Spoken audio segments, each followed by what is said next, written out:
Most policy-based wrongful termination claims fall into one of three categories. The first is termination for asserting constitutional or statutory right, such as fulfilling a duty imposed by law or testifying truthfully under oath. The second is terminations for refusing to violate a law or refrain from doing something he or she is legally obligated to do, such as refusal to falsify financial data, improperly dispose of hazardous waste, and so forth. The third is terminations for reporting alleged unlawful conduct by the employer, commonly known as whistleblowing. Examples include reporting employer legal or safety violations to law enforcement or other government agencies. Consider the following scenario. Judy is called on jury duty. She tells Daniel, her supervisor, that she expects the trial to take up to 6 weeks. Daniel tells her to lie in order to get out of jury duty. When she refuses, he terminates her. Judy may have a claim for wrongful termination.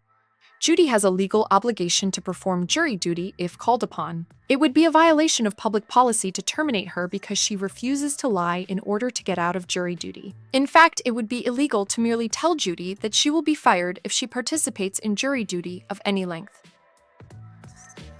Employment contracts can create exceptions to the at-will employment rule and can lead to wrongful termination claims based on breach of contract. We'll go through written contracts and oral contracts. Written contracts may establish conditions under which an employee can be terminated. Written contracts may include just cause provision for termination or may require notice. Termination before term of contract has ended or not adhering to provisions may be a breach of contract. Oral contracts are just as binding as a written contract and are often created when an employee or applicant asks questions about job security.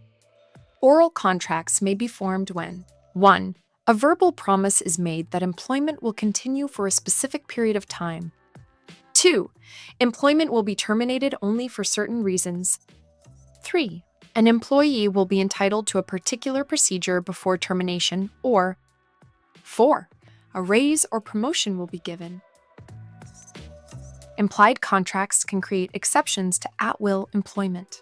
In some states, courts have determined that an implied contract can exist based on written policies or handbooks. Terminating an employee in violation of written policies can be a breach of an implied contract.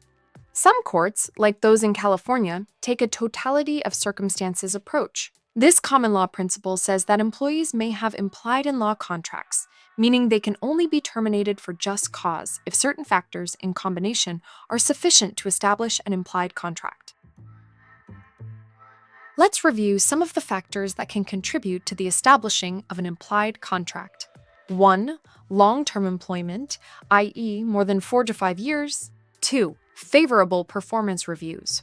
3. Regular salary increases. 4. Merit bonuses. 5. Promotions. 6. Grants of stock options. 7. Awards, among other possibilities. In a job interview, Henry asks Jacob, the hiring manager, about job security since Henry will be leaving his job of 11 years. Jacob tells him that as long as he is doing a good job, there will always be a place for him in the company. Henry accepts the position. 6 months later, Henry is doing a great job, but the economy slows down and he is laid off. This could be a breach of contract. Promises or statements about job security can create binding oral contracts when an employee relies on them to their detriment. Such employment contracts can create exceptions to the at-will rule. Jacob's promise that Henry has a job as long as he performs satisfactorily can cause problems if Henry is performing well and Jacob lays him off.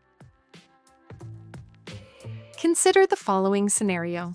The employee handbook outlines progressive discipline with a 3 strikes approach before termination. Noah is caught stealing $36 worth of printer ink cartridges, and the company terminates him.